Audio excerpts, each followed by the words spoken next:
Ever feel like your brain is just slow?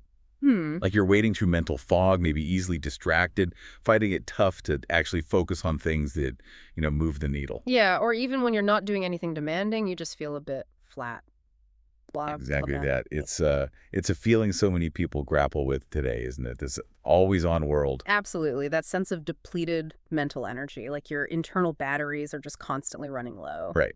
And today we're doing a deep dive. We've got a fascinating stack of sources, especially drawing from texts like Rewired, Quitting for Enhanced Focus and Life Mastery.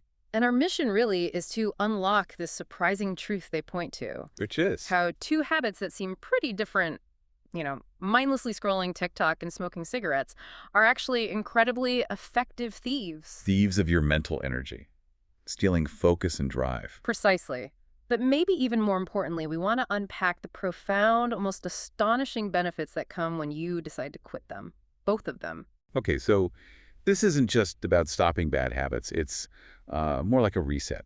A deep biological and psychological reset. It's about unlocking potential that you might not even realize is, well, currently trapped. So we'll look at the science, how these habits actually hijack your brain. Yep. The hidden costs you're paying. And then the really exciting part.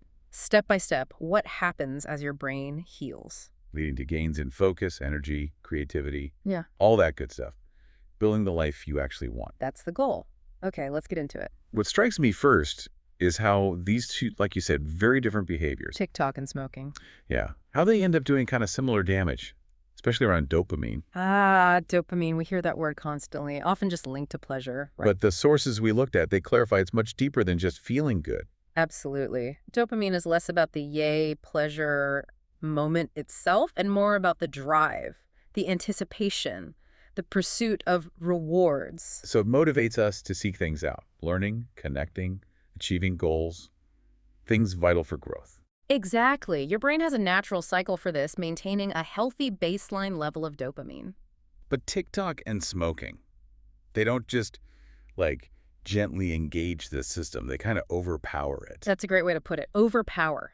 Think about the TikTok algorithm. It's literally engineered for maximum engagement. Keep you swiping. And every swipe is, what? Unpredictable. Unpredictable novelty. Funny, surprising, tailored just for you. This constant, unpredictable stream triggers these rapid, intense bursts of dopamine. So it's almost like a slot machine then. It's the anticipation of what that next swipe might bring that really hooks you, not just the video itself. That's a perfect analogy. That variable reward schedule, incredibly effective at just flooding your system. And smoking, how does that fit in? Well, smoking delivers nicotine. Nicotine artificially stimulates specific receptors in your brain, acetylcholine receptors, but this causes a huge rapid release of dopamine too. Okay, so the mechanism's slightly different. One's external stimuli, the other's chemical. But both are hitting that fundamental dopamine pathway really hard. Exactly, and the sources are crystal clear on the cost of this artificial hijacking. What is the cost? Well, your brain's smart. It tries to adapt to these unnaturally high, constant spikes, and it does that by becoming less sensitive over time. Tolerance. Desensitization. Precisely. Dopamine desensitization. It starts producing less natural dopamine at its baseline level. Okay, hang on. So that could explain that flat, blah feeling people describe. If your baseline dopamine is lower, then ordinary things, reading a book, finishing a small task, even just talking with a friend, they just feel dull. They require huge effort because your brain isn't giving you that natural motivation signal. You've got it. That's spot on. And the sources really hammer home the compound effect if you're doing both habits. Like smoking and scrolling. Yeah. You're dealing with constant artificial spikes plus the chemical withdrawal from nicotine. Your brain basically never gets a chance to rebalance. That natural dopamine baseline can just collapse. And that leaves you feeling perpetually tired, unfocused, needing constant external hits just to feel somewhere near normal. That's the trap. So, okay, it's not just feeling blah. What is this constant stimulation, this chemical cycling, actually doing to your ability to think, to function? What's the real cognitive cost? Let's break it down. Take doom scrolling first. That rapid fire switching between, tiny video clips. It isn't passive. Your brain's working hard. Incredibly hard, processing fragmented, unpredictable input. It overloads key areas vital for complex thought. Like which areas? Your prefrontal cortex, that's for focus and decision-making. Your hippocampus, crucial for memory. and your amygdala, involved in emotional regulation and stress. So it's literally exhausting the parts of your brain you need to concentrate, remember stuff, and stay emotionally stable. That's exactly what the sources point out. This constant overload leads directly to things like a significantly shortened attention span. You can't stick with one thing. Right. Difficulty handling complex tasks that need sustained thought. Poor memory recall. Increased anxiety, emotional ups and downs. And it really messes with your sleep. Your brain's kind of stuck in this constant low-grade alert state. Wow. And smoking just adds another layer of cognitive drain on top of that. A significant layer. Nicotine withdrawal, as the sources detail, profoundly disrupts executive function. Planning, organizing, impulse control. All of it. Plus, it cranks up your body's stress response system, the HPA axis. That leads to chronic stress, irritability, and nicotine's a stimulant, remember? So it severely disrupts natural sleep cycles, especially the quality of that crucial REM sleep. That's interesting, though, because don't many smokers say it helps them focus or relax? That's a really critical insight from the sources, that perceived boost or calm. It's often just the temporary relief you feel when you give the brain the nicotine it's become dependent on. So it's just lifting the withdrawal fog for a moment. Yeah, exactly. Lifting the fog caused by the lack of nicotine. Long term, that cycle of craving and temporary relief is just deeply draining, mentally and physically. So if you combine the two habits, scrolling and smoking, your brain is constantly processing chaotic input and managing chemical withdrawal. Right. There's virtually no cognitive energy left over for the important stuff. Deep thinking, creativity, learning, even just being fully present. It really makes you wonder, doesn't it? Connecting this to the bigger picture. Yeah. How much of your potential, your energy, your ability to build things is just being burned up fighting these internal battles? That's the crucial question. Okay, so we've laid out the problem, the significant cost. But this is where it gets really interesting and actually incredibly hopeful. What happens when you quit? Both things. The sources talk about neuroplastic recovery. Yes, that's the core of the good news here. Your brain isn't permanently broken. It has this remarkable ability to heal, to reorganize itself. That's neuroplasticity. But you have to remove the damaging stimulus. So it is possible to get your brain back, to regain that natural capacity for focus and energy. Definitely. Now, the sources are clear. There's an initial withdrawal period. It's not always comfortable, let's be honest, but it is temporary. What does that look like, roughly? Days 0 to about 10 can be the toughest. You get that dopamine crash, irritability, fatigue, brain fog, strong cravings. Then, maybe days 10 to 30, you start seeing receptor recalibration begin. So still maybe some sleep disruption, mood swings. Could be. But you also often get those first exciting glimpses of improved focus, clarity returning. Okay. Challenging, maybe, but knowing there's a timeline, that it leads somewhere positive, that's pretty motivating. What's actually happening in the brain during this healing? Several crucial things. First, those dopamine receptors that became less sensitive, they start to regenerate. They increase in number and sensitivity. So your brain starts properly hearing the natural dopamine signals again. Ordinary rewards start feeling good without needing that huge artificial hit. Precisely. Activities that need sustained effort or offer delayed gratification reading, working on a project, exercise, quality time with people, they start feeling naturally rewarding again. Your brain signaling is recovering its normal sensitivity. What else? You mentioned sleep. Right. Sleep recovery is vital. A more balanced dopamine system helps restore your natural sleep-wake cycles, your circadian rhythm. And crucially, getting rid of the nicotine allows for much better, more restorative REM sleep. Better sleep is just fuel for faster neural recovery all around. And the sources also mentioned something called BDNF. Yes, brain-derived neurotrophic factor. Quitting both habits seems to lead to an increase in BDNF levels. And BDNF is like... Think of it like fertilizer for your brain cells. It supports the growth of new neurons, strengthens the connections between them, boosts overall brain health. This translates to improvements in memory, learning ability, creativity, and cognitive flexibility. So the brain isn't just going back to how it was. It's actively kind of upgrading itself. Yeah. Getting healthier. In essence, yes. It's returning to, and maybe even enhancing, its natural, optimal state that was being suppressed. Okay, let's talk payoff then. The real, tangible benefits of this neuroplastic recovery, the sources call them biological upgrades. What do people actually experience? You start seeing profound improvements pretty much across the board. Energy levels increase significantly, Wow. while your body cells get more efficient at producing energy. That's mitochondrial efficiency improving. Yeah. Quitting smoking gives your cardiovascular health a massive boost, meaning better oxygen delivery to your brain, literally fueling clearer thought. And dopamine stabilizing restores that natural get up and go. More energy changes everything. What about focus? Does that really come back strongly? Absolutely. Those key brain areas, like the prefrontal cortex we mentioned, they recover. This Yeah. means you can sustain attention for longer.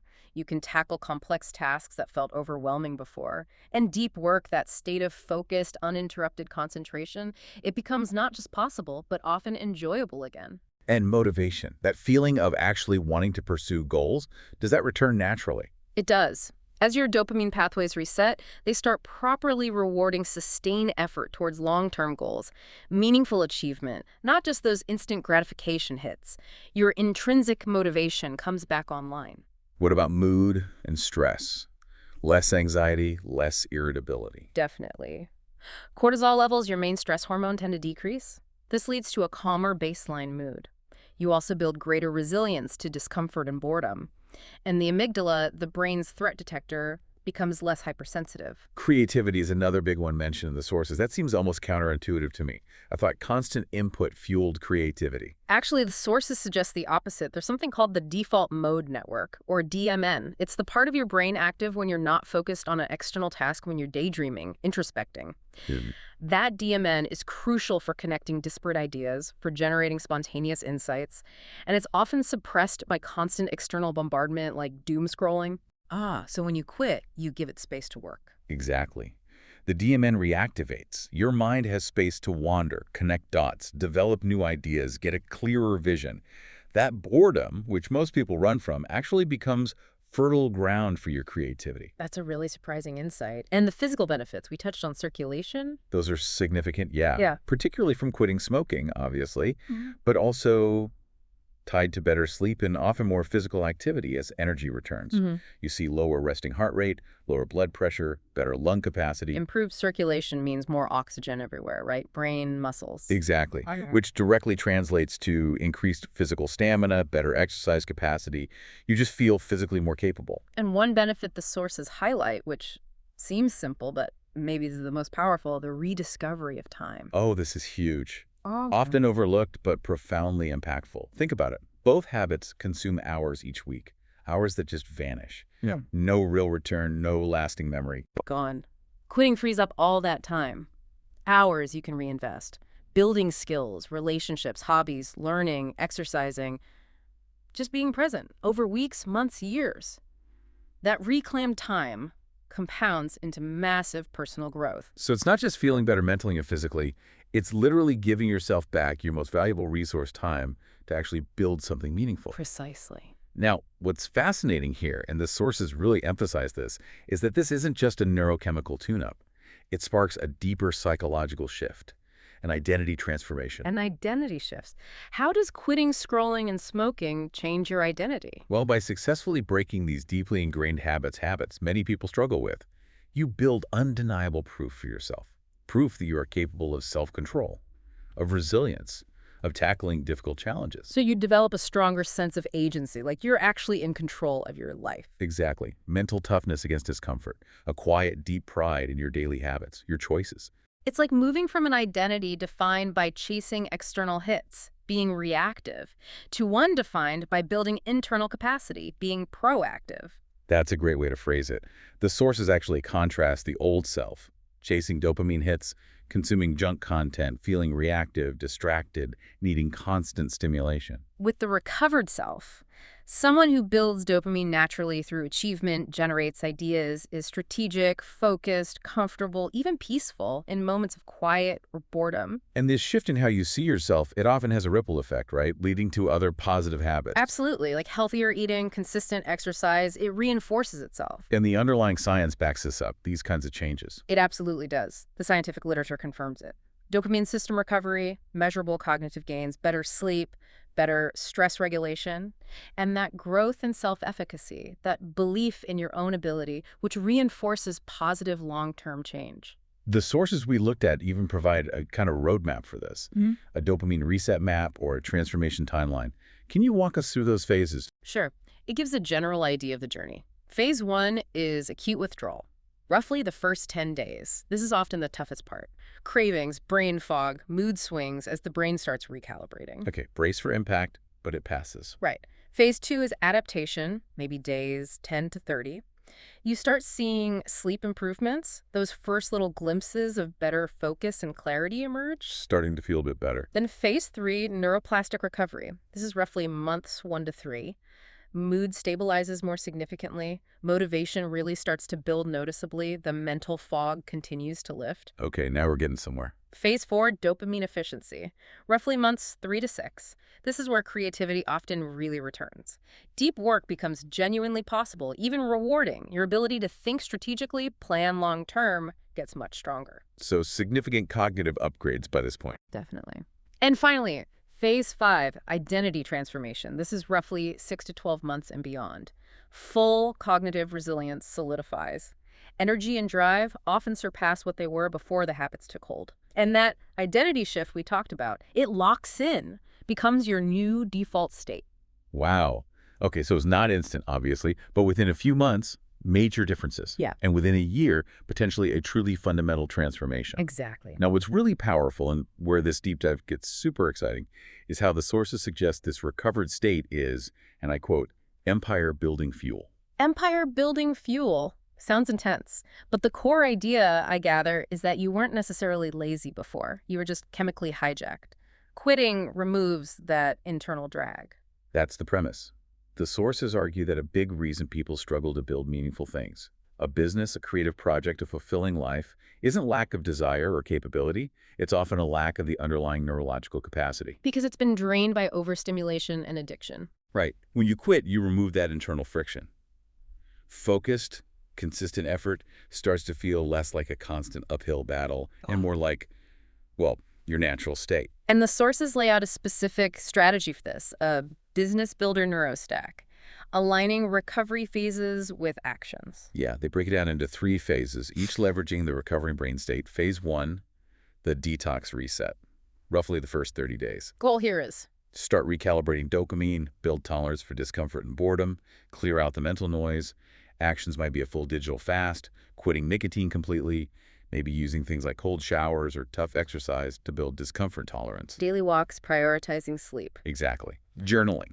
Output isn't the focus yet. It's all about clearing the decks, building that foundation in discomfort. Okay, then phase 2. The rebuild stack. Yeah. Roughly days 30 to 90. Neuro goals shift. Expand attention span. Build a structured output habit. Light up that returning creativity. So actions like Daily 90-minute deep work blocks, deliberately training focus. Consciously choosing high-quality input like books or specific podcasts instead of mindless scrolling. Maybe strength training helps stabilize dopamine and mood. Weekly strategy sessions. Being mindful of other stimulants like caffeine. Daily visualization practice. So by month 3, you're actively training this recovered brain, feeling sharper. You're putting the upgraded hardware to use, exactly. Then phase 3, the empire growth stack. This is roughly months 3 to 12 and beyond. And the goal here. Building systems, scaling your output, hardening discipline into your default mode. Actions might be developing 1-3 high demand, maybe monetizable skills, working on automating income streams, weekly CEO reviews of your progress, quarterly physical challenges to maintain mental toughness, maybe hiring or outsourcing low-value tasks. And consistently scheduling longer, uninterrupted build blocks for complex work, 2-3 hours. That's the idea. By a year in, you're stacking high-leverage activities with way less internal resistance. So this isn't just rah-rah motivation. It's a strategic approach built on a biologically recovered state. The sources link this to a whole neurobiological stack that makes it possible. Yes, it's the combined effect of everything recovering. Dopamine circuits focused on long-term rewards. Your prefrontal cortex back online for strategic thinking. The default mode network sparking innovation. A stable stress response system, calmness under pressure. A calm autonomic nervous system allowing focus instead of fight or flight. and high mitochondrial energy levels providing consistent mental and physical fuel. It really does sound like your entire operating system gets a fundamental upgrade. And the sources argue this creates a powerful hidden advantage. How so? While many others around you are maybe still caught in that cycle, overstimulation, low focus, low energy, constant distraction, you become anti-fragile. Anti-fragile. Yeah, that feeling of boredom that others desperately avoid.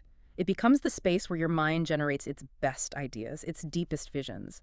Those tasks that felt incredibly hard before, requiring huge willpower, they start to become your default state because your brain isn't constantly fighting itself, craving the next hit. This really circles back to that compelling idea from the source material. That failure to build big things often isn't about lack of smarts or opportunity. But about being chemically trapped. And that embracing discomfort, combining discipline with dopamine recovery, that's your unfair advantage in this incredibly distracted world. It really makes you ask, doesn't it? How many innovative ideas, how many ambitious projects, how many potential empires, whatever that means for you, are just being lost? Yeah. Lost in the noise, lost in that cognitive fog from these common habits. It's a powerful question. So maybe bringing it back to the core message for you, the listener. Quitting TikTok, doom scrolling, and smoking.